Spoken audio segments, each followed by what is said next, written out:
আসসালামু আলাইকুম। আজকে বিকালে আমরা বাজার করতে গিয়েছিলাম ছোট সংসারের জন্য। টুকটাক যা লাগে শুধু তাই নিয়েছি। সব কিছুর দাম এত বেশি, আপনাদের ভাইয়া আর আমি গিয়ে বাজার করে এনেছি। একটু ডাল, শসা, কিছু আমড়া, 3-4টা পেয়ারা। পেয়ারার এই বৃষ্টির মৌসুমে এখন পেয়ারার দাম এত বেশি, 80 টাকা 90 টাকা কেজি। তো দুজন মানুষের সংসার, তো অল্প অল্প করে নিয়ে এসেছি। আমরা নিয়ে এসেছি 60 টাকা কেজি। তো 60 টাকা কেজি অনুসারে কিন্তু আমড়াগুলো একটু বড় বড় ছিল। পেঁপে কেজি নিয়েছে 90 টাকা কেজি, কিন্তু পেঁপেটা অনেক মিষ্টি ছিল। তো লোকটা বলতেছিল যে আপনাদেরকে কেটে খাওয়াবো। তো আমি ভাবতেছিলাম যে আসলে কি মিষ্টি হবে কি না, কিন্তু না, লোকটা আসলে সত্য কথা বলছিল। তো পেঁপেটাকে আপনার ভাই যখন কাটছে এত মিষ্টি ছিল, মনে হচ্ছিল যে সেই আগের পুরানো কথা মনে পড়লো। আমাদের বাড়িতে যখন গাছ ছিল এরকম মিষ্টি পেঁপে খেতাম আমরা, আর এখন 90 টাকা কেজি খেতে হয়।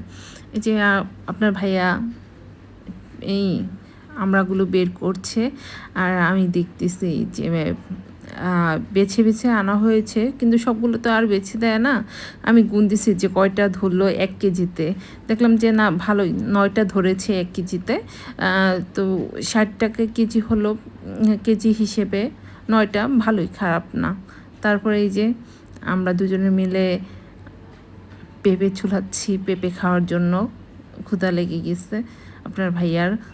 তো আপনার ভাইয়াই পেঁপেটা কাটছিল, আর ভাবতেছিলাম যে পেঁপেটা কি আসলে মিষ্টি হবে। যাই হোক, পেঁপে পেটের জন্য অনেক ভালো, তো মিষ্টি হোক আর যাই হোক, পেঁপে তো খাওয়া ভালো। তো কাটছিল, এখন বলছিলাম যে তাড়াতাড়ি কাটো, খাবো, ক্ষুধা লাগছে বিকালবেলা। তো অন্যান্য কিছু খাওয়ার থেকে মনে হচ্ছিল যে পেঁপে খাওয়াটাই ভালো। আর আমার একটু কিছুদিন ধরে মনে হচ্ছিল পেটে প্রবলেম হচ্ছে, এর জন্যই আরও বেশি ভাবতেছিলাম যে পেঁপেটা নিয়ে যাই। কিন্তু বৃষ্টির মৌসুমে অনেক সময় হলো পেঁপেগুলো মিষ্টি হয় না। তো আপনাদের ভাইয়া বলতেছিল কেনার সময় যে আরে পেঁপে নিতে হবে না, মিষ্টি হবে না। পরে আমি বললাম যে না থাক, নিয়ে যাই, পেটের সমস্যা তো, মিষ্টি না হলেও খেতে যাই হোক ভাল লাগবে। তো এই তো পেঁপেগুলো কাটলো, আমি বললাম যে বিচিগুলো সরিয়ে দাও। তো বিচি 2-1টা ছিল, তেমন বিচি ছিল না। তো ও হলো, আমি বলতেছিলাম যে খাও, একটা খেয়ে দেখো কেমন মিষ্টি নাকি। তো ও খাচ্ছিল, বলতেছিল যে হ্যাঁ পেঁপেটা মিষ্টি আছে। তারপরে হলো আমিও একটা